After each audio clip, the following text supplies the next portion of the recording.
Présidente, Monsieur le Ministre, chers collègues, certains vont vouloir débattre ici du ventre des femmes. D'autres vont étaler leur délire quant à un pseudo grand remplacement, vieille lune nataliste et lubie xénophobe. D'autres encore vont agiter le spectre d'un effondrement démographique. Gardons-nous de tout fantasme. 723 000 enfants sont nés l'an dernier. Alors, le solde naturel demeure donc positif, bien qu'il soit le plus faible niveau depuis la fin de la Deuxième Guerre mondiale. La démographie mérite donc un vrai débat, car c'est un sujet délicat, au croisement des politiques publiques et des choix individuels et personnels les plus intimes. Comment en sommes-nous arrivés là? Cette situation est le résultat de la grande régression sociale que le gouvernement et les gouvernements précédents ont sciemment organisée. Dégradation des services publics, de la petite enfance, de la santé, de l'éducation nationale. Les maternités de proximité ferment et les femmes doivent faire des kilomètres pour accoucher quand elles n'accouchent pas sur le bord de la route. La perte du niveau de vie, stagnation des salaires, gel du point d'indice de la fonction publique, crise du logement, appauvrissement des familles qui hésitent à avoir des enfants. Les allocations familiales ne sont même plus universelles. Comment nos concitoyens envisageraient-ils sereinement d'avoir des enfants quand ils ne savent pas de quoi demain sera fait?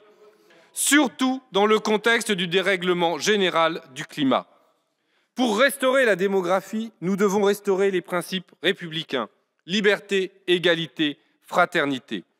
Liberté absolue pour les personnes, et plus particulièrement pour les femmes, de décider d'avoir ou non des enfants.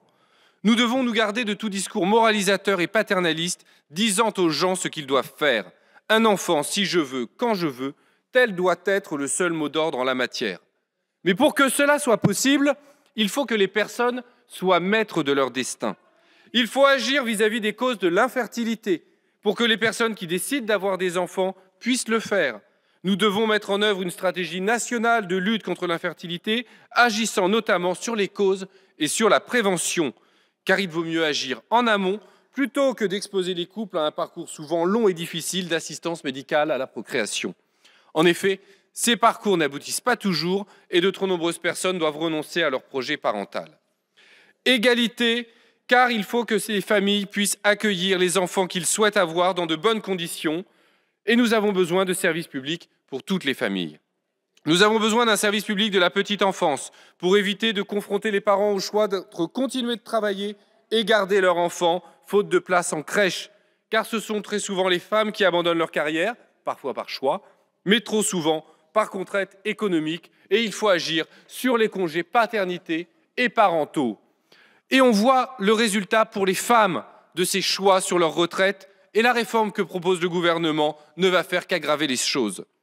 Il faut en parallèle planifier l'ouverture de 500 000 places en crèche et modes de garde adaptés d'ici 5 ans, augmenter les moyens humains et matériels pour améliorer les conditions de travail dans les structures existantes et garantir la gratuité des crèches publiques.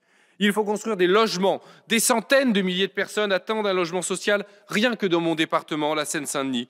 Il faut construire en 5 ans 1 million de logements publics pour accueillir les familles dans de bonnes conditions. Nous devons également refonder notre politique fiscale et supprimer le quotient familial fiscal pour le remplacer par un crédit d'impôt par enfant que pourraient toucher toutes les familles. Enfin, la fraternité, car nous devons accueillir mieux dans la citoyenneté française par la naturalisation.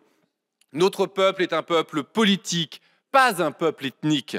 Et cela résulte d'une longue tradition républicaine qui prévoyait dans la Constitution de 1793 que tout étranger domicilié en France depuis une année y vit de son travail ou acquiert une propriété ou épouse une Française ou adopte un enfant ou nourrit un vieillard est admis à l'exercice des droits de citoyen français. Aussi, nous voulons faciliter l'accès à la nationalité française pour les personnes étrangères présente légalement sur le territoire, car notre peuple est le résultat d'une créolisation. Les moyens pour remédier à la baisse démographique en France sont nombreux, mais ils se résument ainsi. Il faut restaurer la République, et tout particulièrement la République sociale et écologique.